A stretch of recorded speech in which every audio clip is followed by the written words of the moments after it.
Pessoal, tudo bem? Mais uma dica aqui do professor Rogério na Oficina do Estudante. Vamos lá, pessoal. A dica de agora é relacionada a um tema atual, a questão da democracia. Gente, a democracia é um tema recorrente. Jornais, revistas, de 2 em 2 anos, os brasileiros vão lá exercer a sua função democrática. Contudo, a gente tem que fazer uma pequena diferenciação entre a democracia atual, que é feita no Brasil de hoje, com a origem da democracia por Clístenes em Atenas. A democracia ateniense, ela vai ter diferenças grandes em relação à democracia atual exercida aqui no Brasil. Vamos lá, vamos começar com a ateniense. A democracia ateniense, como eu já falei, criada por Clístenes e depois aperfeiçoada no século V a.C. por Péricles, que é o século de ouro de Atenas, ela vai ter como característica principal, é uma democracia de tipo direto.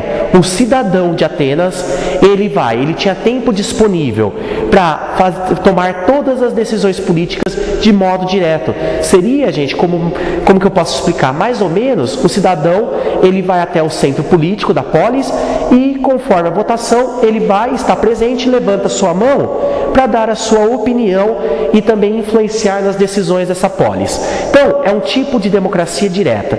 Isso poderia acontecer porque, enquanto o cidadão exercia seus direitos políticos, os escravos ficavam trabalhando para sustentar a polis e esse cidadão.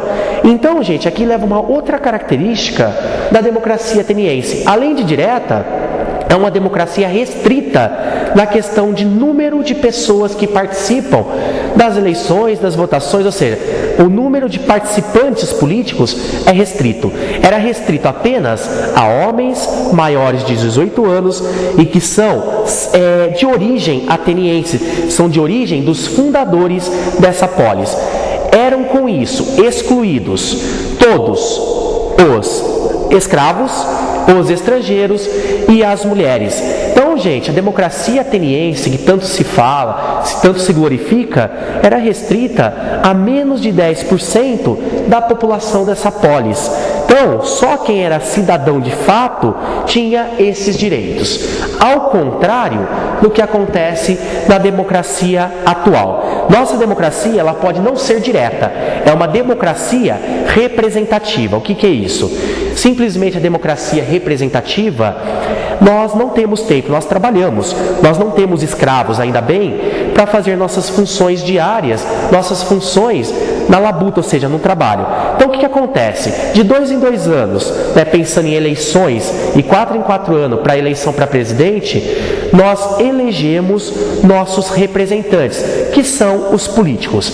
Esses políticos, eles tomam decisões, eles nos representam na esfera do legislativo e do executivo. Então, a democracia atual, ela é uma democracia do tipo representativo e ela é muito mais ampla, porque a partir dos 16 anos o voto é facultativo e também é ampliado para as mulheres e também para os homens. E graças a Deus nós não temos mais escravos. Então, se você for analisar, a democracia do Brasil atual é muito mais ampla em participação do que a democracia ateniense. Só para fechar, gente, uma das coisas interessantes criadas em Atenas, que causará uma influência na democracia brasileira, é a questão do ostracismo, que era para evitar novos tiranos, para evitar qualquer ameaça na democracia dessa polis. O que acontece? O ostracismo era um instrumento político que retirava os direitos políticos em Atenas por um período que geralmente era de 10 anos e a pessoa era expulsa dessa polis. Esse ostracismo vai influenciar o nosso impeachment, que retirou um presidente da República, ou seja, Fernando Collor de Mello foi retirado pelo impeachment, que teve como base o ostracismo ateniense. É isso aí, pessoal. Essas são as diferenças e algumas influências entre democracia em Atenas e democracia no Brasil atual. Valeu, pessoal!